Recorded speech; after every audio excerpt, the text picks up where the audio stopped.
Thank you, Mr. Chairman. I want to echo the words of Ms. Edwards, the ranking member of the Space Subcommittee. This truly is a bipartisan agreement. We can all be proud of the great work of the subcommittee and full committee has done to be inclusive of members on both sides of the aisle. The manager's amendment before us today includes those outstanding items that were unresolved prior to the subcommittee markup 3 weeks ago. Since that time, Chairman Smith and I have been working with the ranking members to come to an agreement on what additional provisions could be compiled into the manager's amendment. In compiling this amendment, we were very careful to ensure that the spirit of the bipartisan subcommittee bill was not compromised. The various provisions contained in the manager's amendment were meticulously discussed before they were included in our agreement. The manager's amendment continues to build on the subcommittee's work to provide for a human exploration roadmap. NASA has put forth several items proposed as a roadmap. In fact, I believe NASA is holding an open forum today describing NASA's human exploration path to Mars. Unfortunately, many questions remain unanswered regarding NASA's way forward for deep space exploration. As of today, NASA has not provided the specific set of capabilities and technologies required to support a manned mission to Mars, nor have they identified the mission sets necessary to demonstrate the proficiency of these capabilities. Congress is still waiting to hear how NASA would stage intermediate destinations, Mars mission risk areas, and potential risk mitigation approaches. Additionally, NASA has not described the process for evolving the fully integrated Orion crew capsule with the Space Launch System. And finally, there is currently no framework for international cooperation or the potential risk posed by relying on international partners for items on the critical path of development. In short, for all of NASA's rhetoric about a roadmap, to date we've seen very little substance to back it up. This amendment includes important language on the development of next-generation liquid rocket engines. This provision will ensure that any next-generation liquid rocket engine developed for national security purposes takes into consideration the objectives of the civil space program as much as possible.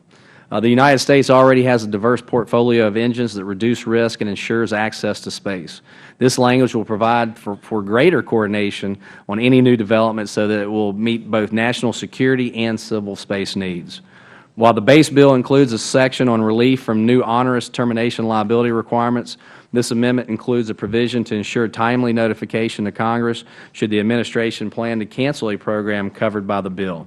The relief from termination liability costs will allow hundreds of millions of dollars to be freed up from bureaucracy and applied directly to program development work. Orbital debris continues to pose serious risk to the operational space capabilities of the United States. In the NASA Authorization Act of 2010, Congress directed the administration to coordinate with countries within the Interagency Space Debris Coordination Committee to mitigate the effects and growth of orbital debris. However, the status of this coordination is unknown. The manager's amendment requires NASA to produce a report on these coordination efforts and a strategy to mitigate orbital debris. The road to this agreement was not easy, and we still have work to do before a final product is done with the Senate. We are well on our way. There are most certainly things from both sides that did not make it into this amendment.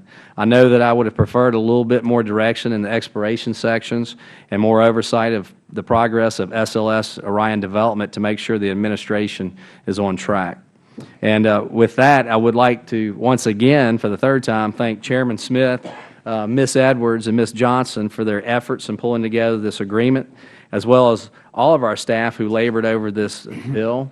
Megan Mitchell, who has faithfully advised me throughout the process, Rebecca Rounds, legal extern on space, subcommittee staff Tom Hammond, Jared Stout, Allison Rose Sonneson, Ann Nelson on Ms. Edwards' staff, and minority staffers Pam Whitney and Alan Lee. I look forward to continuing our work to pass this bill on the House floor, and I'm proud that we're able to put our names on a bipartisan bill for the sake of our nation's space program, national pride, and our national security. Thank you, Mr. Chairman. I yield back. Thank you, Mr. Palazzo. Let me make an offer to the members.